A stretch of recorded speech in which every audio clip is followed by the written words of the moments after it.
In this video lecture session, we will be learning about parametric and dimension new enhancement in AutoCAD 2012. If you hover your mouse over the parametric toolbar options, you will get couple of options here like the category geometric and dimension. So primarily we classify parametric dimension feature into geometric constant and dimensional constant. We look into this both the type of constant and its uses. Why we use this geometric constant in order to use repetitive operations in our drawing.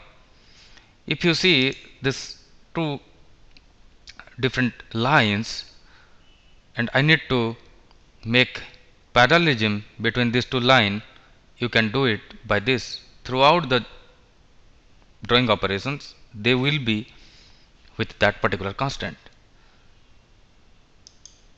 Go to parametric options and select geometric constant, and under that you go to parallel. I am selecting this line and you can see the mouse cursor is coming with the parallel symbol, and if I am clicking this endpoint will be parallel to this, else if I am selecting this endpoint will be parallel to this. So for example, I am selecting this so that you can see these two endpoints are parallel to each other.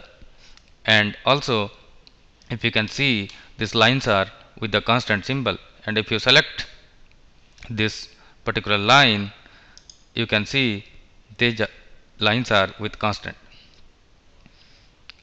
The blue symbol which is coming, that symbolizes the constant. You can hide also this particular options if required.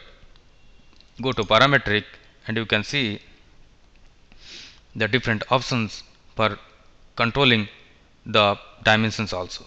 The dynamic dimensions you can see show or hide. I can hide the dynamic dimensions, and also I can release that by using deleting constant also. If you select this, and these dimensions will be deleted. And for quick access and navigation, I will suggest you can go to this AutoCAD drafting and annotation so that you can see the different category systematically like this. If you go to the parametric options, categorically you see three different type of options, and here also you can see the show or hide. Let us say I am just moving this and maybe rotating this end and doing this operation. I'll go to horizontal. This is my horizontal line, and this line I need to make vertical. You can say this is vertical. And now when I'll move this particular point, I can freely move this. Now my requirement is this two endpoint I need to fix.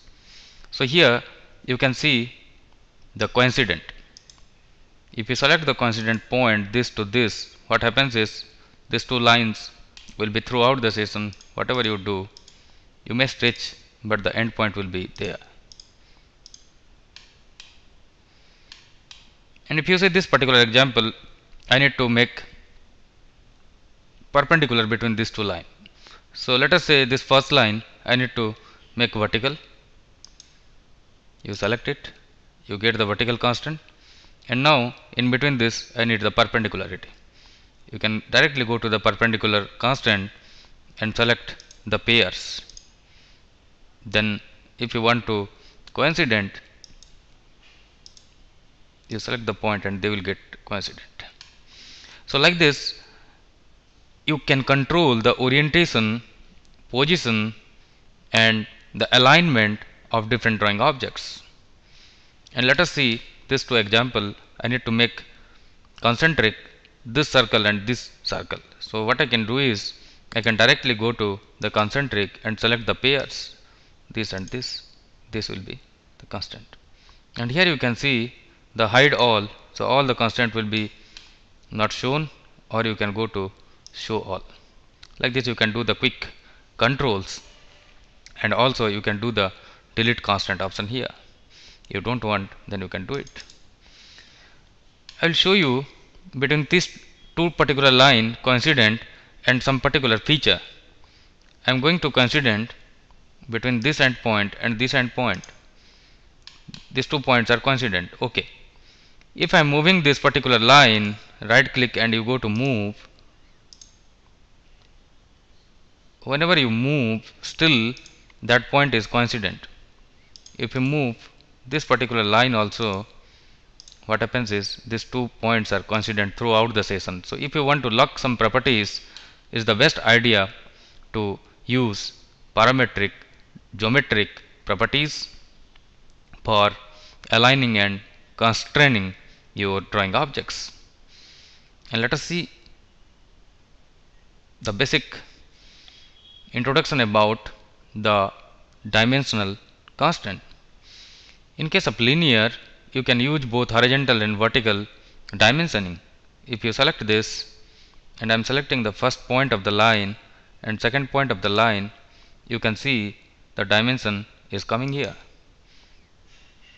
And this D1 is nothing but the diameter, the dimension name, and here you can have the dimension, let us say 120. And here you can see a log symbol. And now if you move this endpoint, you are not allowed. If you move in other direction, still the dimension is 120. If you move in other direction also, still the dimension is 120. But you can change the length of this. But in linear direction, you have restriction. You cannot change the length of the line. And more about this geometric and dimension feature, we will be discussing our advanced video lecture of this session. Thank you.